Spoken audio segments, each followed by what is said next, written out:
Happy Thanksgiving, everyone. I hope you guys are having a lovely day, stuffing your faces with turkey. And for those who are vegan, I don't know what you eat during Turkey Day, but I can guess. But for right now, we're going to do something different. Instead of normally starting with the reviews of the wrestling shows that happen during the day, well, that's going to be a little later because things are a little complicated in my schedule to do this video for all of you. So we're going to start out with a past event was done by World Woman Pro Wrestling Diana, which is part of their 10-year anniversary, which took place in Corkin Hall on the 10th of October.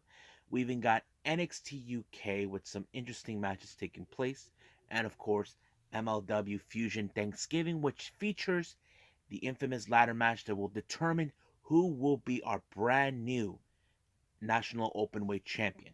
And also, we cannot forget what is going to take place on Impact. But if there is nothing going on Impact, well, I apologize. But for now, let's start with another episode of Deleted Wrestle Zone.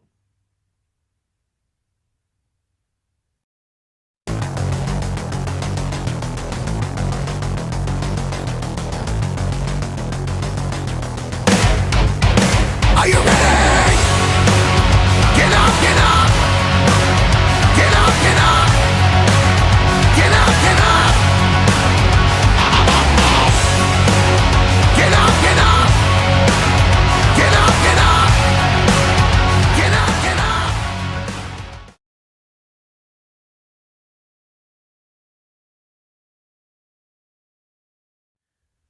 Welcome everybody to Deleted Wrestle Zone, all things that is pro wrestling with AEW, NXT, New Japan Pro Wrestling, Impact Wrestling, the National Wrestling Alliance, various promotions, wrestlers, matches, and championships. I am your host, Jared here. Now, let's begin, of course, with a past event by World Woman Pro Wrestling Diana, or just simply Diana. This is part of their 10th anniversary show that took place in Corkin Hall.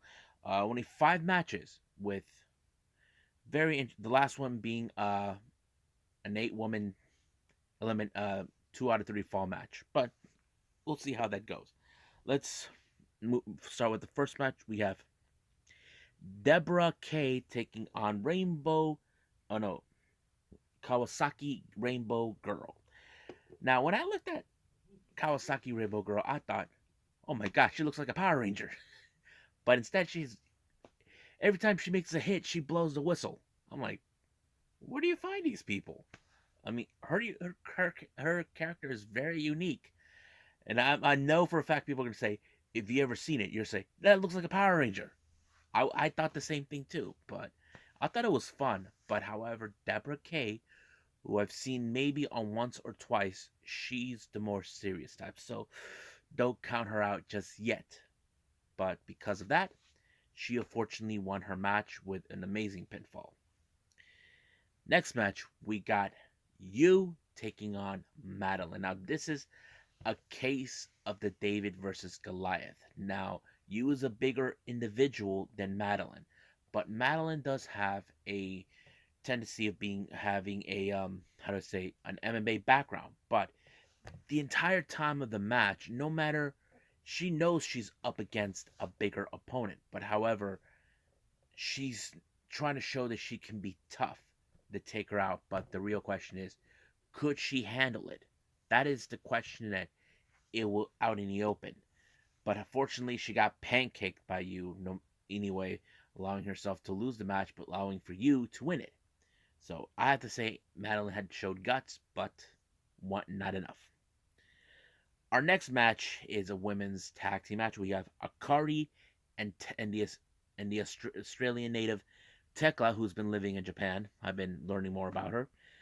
Taking on uh, Nanako Nakamori and Ayako Sato. This match was very interesting, but I have to say I was surprised that Ayako pulled out one of those silver, you know, how to say, trays, the kinds that butlers use, and she used it on Tekla. And I'm like, oh my god, she really tried to get away with it. But however, she pulled up an upset on Tekla by pinning her just like that. excuse me, and Tekla, I don't think she saw that coming one two bit, and that kind of put her in a predicament like she can't even believe it. So that's pretty much what I saw. Next match, this was a very unusual match. We have like a bit of the old timers facing off, mostly a male and a female mixed intergender tag team match. First team we got Ozamu Nishimori and teaming with Tiger Queen taking on Shiro Koshinaka and Jaguar Yokota. Now this match was pretty interesting because this is a more like the battle of the old timers fighting each other, but I was surprised that it was um, Jaguar who picked up the victory by pinning Tiger Queen. So it's kind of like a very interesting match to see, but who am I the judge? Sometimes some of the older veteran wrestlers in Japan, they can still, you know, get it going. Now, our main event is a 2 out of 3 fall match. First team, we got Ami Miura, Rina Shingaki,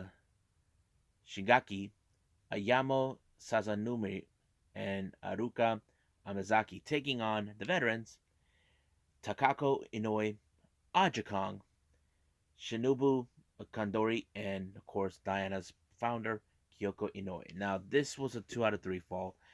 The first fall goes to Inoue, who did a power bomb and pinned um, Aruka in order to win the match. Second one, Aruka was able to pull up a surprising pinfall on Kyoko now to win. Now it became clear. But this match ended in favor of Kyoto when Rina decided to step up to her, trying to say that I can take you on. But unfortunately, the other members of her team were able to separate everybody to keep her away from trying to interfere, which did and allowed for Kyoko to pull off the powerbomb on Rina and allowing her to win the match. So it was a really fun match. I enjoyed it. Hopefully the next one will be more interesting as well. If I have to rate this one, I give it possibly 7.5 or 8, one of the two. But that's how I see it. But everything else was fine. But at the moment, let's keep moving forward with NXT UK.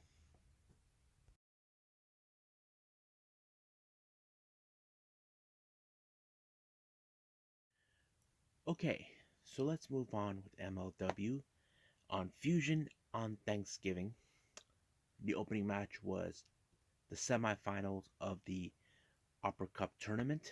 We have TJP and Calvin Tankman. Now, the match was pretty great. It showed like Tankman really was hungry for this one, but however, we forgot that Alex Kane, the member of American Top Team, along brought some mysterious guy. I don't even know who it is. But at the same time, Alex Kane was not too pleased that the fact is Calvin Tankman remained in the Upper Cup tournament, believing that he was the alternate that's going to take its place, but it didn't happen. But in the process, they decided to get their hands on Calvin Tankman, costing him an opportunity of the Upper Cup tournament.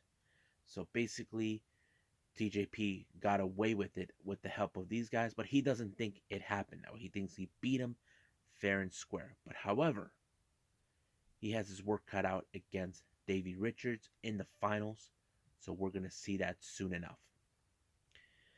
Now, this latest news came around not too long ago, maybe a week or two ago. Dragon Gate star Ho Ho Lun, who's also the founder of Hong Kong Wrestling Federation, will be making his MLW debut on January 21st.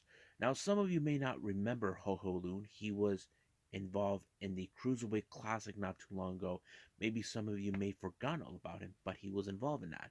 So recently I have been seeing him in Dragon Gate, but also make guest commentary for the English side. He knows how to speak English just like anybody would, but that's what he's been doing the entire time. So I'm excited for Ho Ho Lun to make his MLW debut, and this is going to be really fun. Now, Alicia too was doing an interview with Warhorse, who received an award for something, but however, he was brutally interrupted by Casey Navarro, who maybe has a bone to pick with Warhorse, who knows? But Warhorse did not appreciate someone interrupting his promo, which he did, and it ended up in a brawl.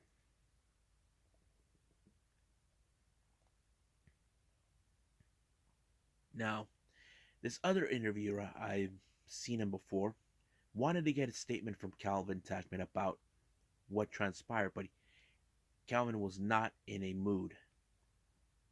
He told him to walk away, but the guy didn't care. But Tankman lost it. He was about to knock his teeth out until Myron Reed talked reason with him, saying that an eye for an eye, because it was later revealed that Alex Kane will be involved in the vacant for the National Openweight title in a 5-way ladder match. Now, we haven't seen the Von Erichs for quite some time.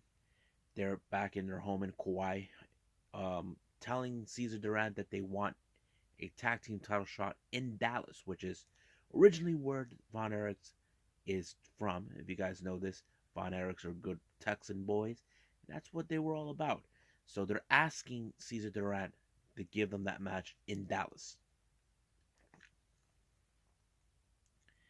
Now we have this next match with Bud Heavy taking on this new guy that's been making waves named Gnarls Gavin. Man, that match was like a total heavyweight type, but Gnarls Gavin was too much for Bud Heavy. Well, Gavin has other plans that he's sending a statement to, or should I say, putting the entire locker room on notice. Now, Hammerstone and Holiday, as you guys know, they're celebrating their victory in what happened in War Chambers. But however, they received a gift from Cesar Durant. Now, Hammer doesn't trust Cesar Durant, but Richard Holiday saw the gifts. It's that like certain jewelries and Rolexes that are like worth $3,000. Now, this I don't know. This could be the beginning of the breakup of Dynasty, because we know where there's only two of them, but that's what I see. Now, Kane, on the other hand, refuses to give the name of the mystery man, but Tankman wanted a piece of him, try to make his life miserable, but of course security tried to hold him down. But this is going to be an interesting feud. And then of course we see Cesar Duran talking with the interviewers. Basically, we all thought that one of them was going to get sacked, but luckily Catalina made the decision to keep them both. Basically, give them a variety of what they're asking.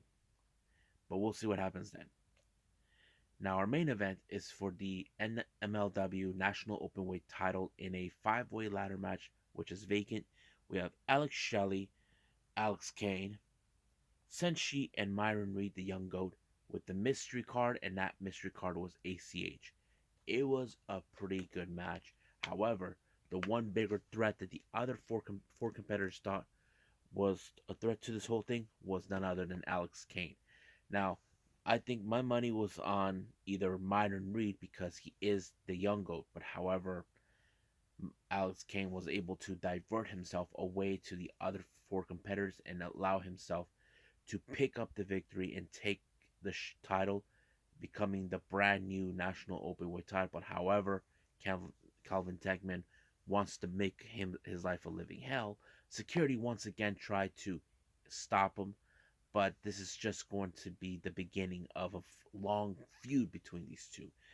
So I'm very excited where they're gonna go with it, but there's no way in hell Alex Kane can have the record that Alex Hammerstone had with that title before becoming the MLW World Champion. But we'll see how that goes. So we'll be back with more MLW next week or so. But right now, I think it's time to go with NXT UK.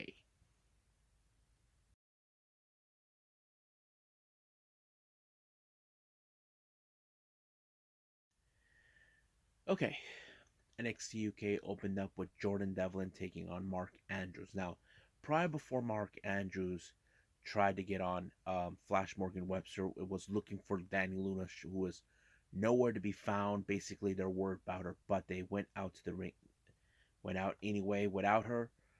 We still haven't heard anything after that, but we will. But there is mention of her later on. The match itself with Jordan Devlin, as you know, the Irish Ace made this match happen because, of course, as you know, Mark Andrews has been a wrestler that's been stepping up his game, taking on the biggest and the badder competitors, and that's exactly what took place. But however, Jordan Devlin takes exception to that.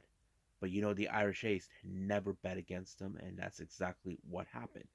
It was Jordan Devlin that picked up the victory when he pinned him 1, 2, 3, and that was a big upset right there. Now, Johnny Saint finally made this match happen. It's going to take place in 2 weeks.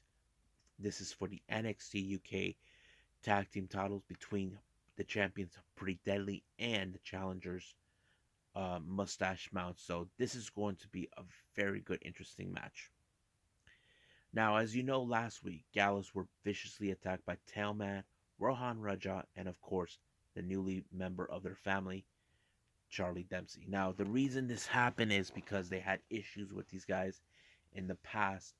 Tailman and Rohan don't believe that these two, that Gallus, are a family, despite the fact that two of the three are brothers.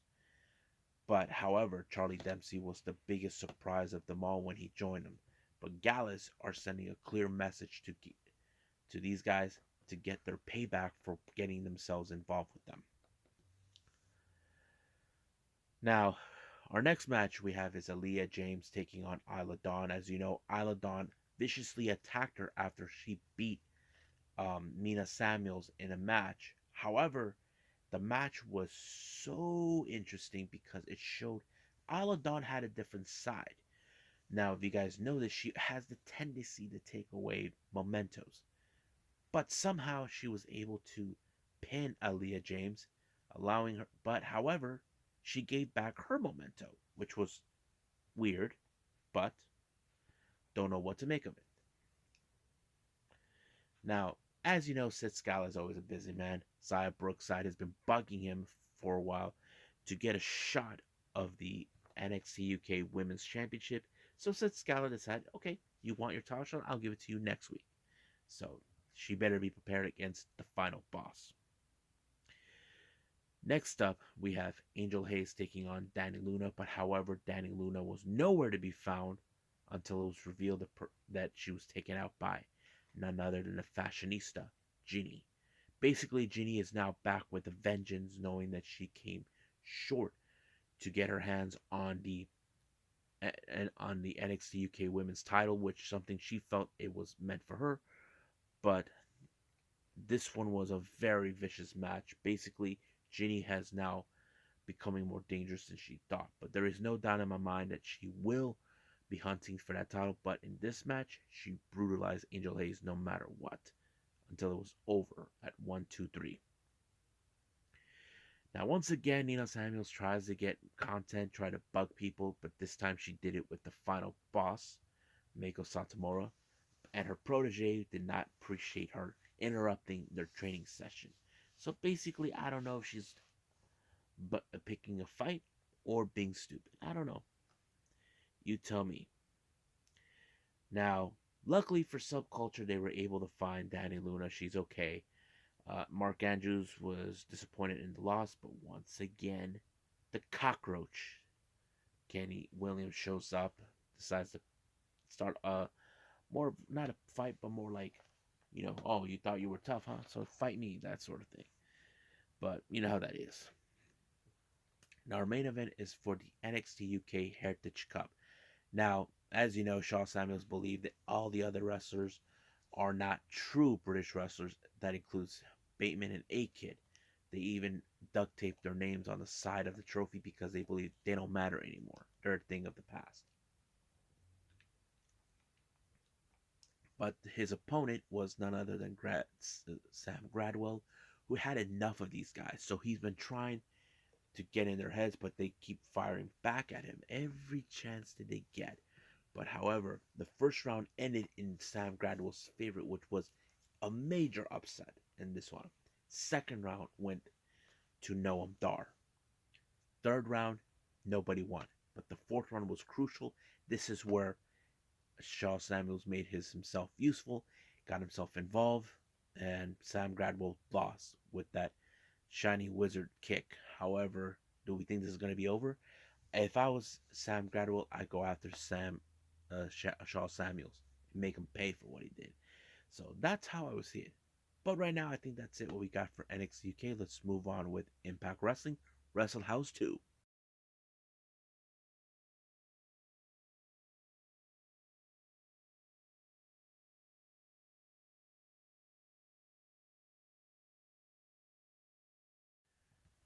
Okay, as people will say who've been in this situation, not this again. Basically, Impact Wrestling is back in Wrestle House 2 with new cast. Of course, the former cast that was involved. We have Bravo, Rosemary, Alicia, and Johnny Swinger. But this time we have for people joining is Madison Rain, Caleb with the K, Hernandez. Who else can I think of? Oh, yes, the Cinderella 1 and 2. Black Taurus, Havoc, and I think that's it. Oh, yeah, Crazy Steve was in it too. I forgot. But it was a really fun match, a fun event. However, they're saying that they're trying to make Swinger happy, but Hernandez doesn't buy that. He believes there's something up. Now, some of the matches they had, we have Caleb with the K taking on Chris Sabin. That match ended in a freaking way where, of course, Sabin got outsmarted him, but he put him in the cross legs and boom, 1, 2, 3.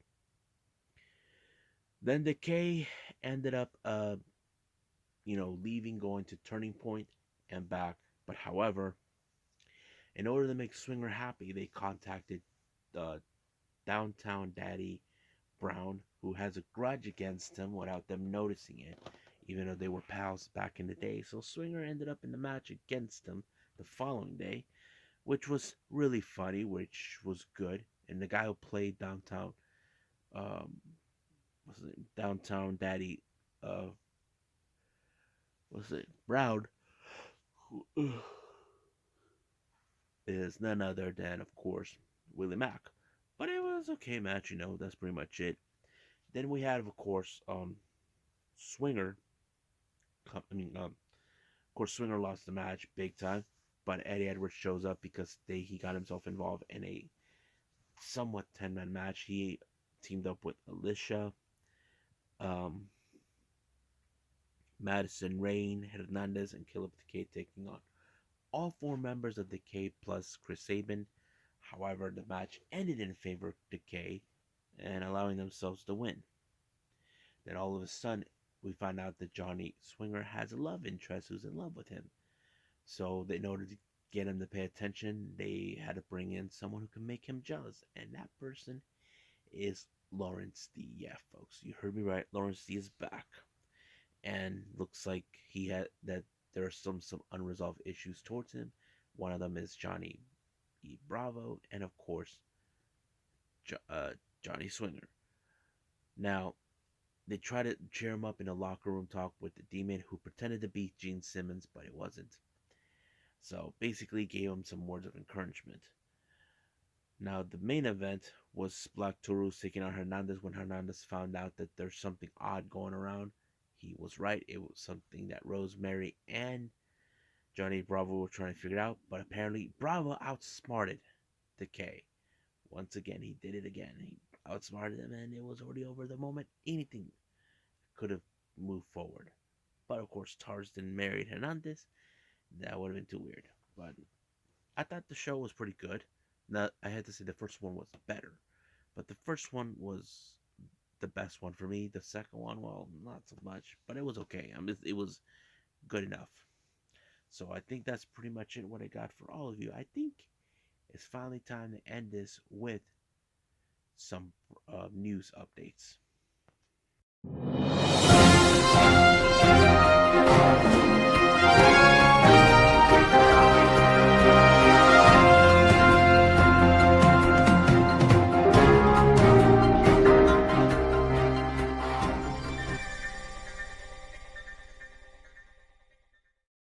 Okay, so there's only two news updates for all of you.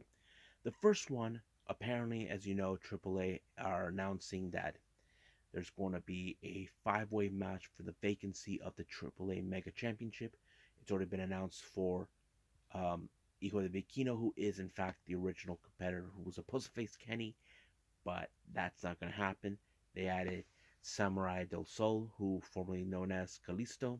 Now they announced Jay Lethal, who will be participating. However, the next person they announced is AEW star Bobby Fish. Now I'm excited for this. How it's going to be. This is going to be a very interesting match, and there's still no indication who the fifth person, but this will take place in Triple Mania Energia on December 4th. So that's what we got for that.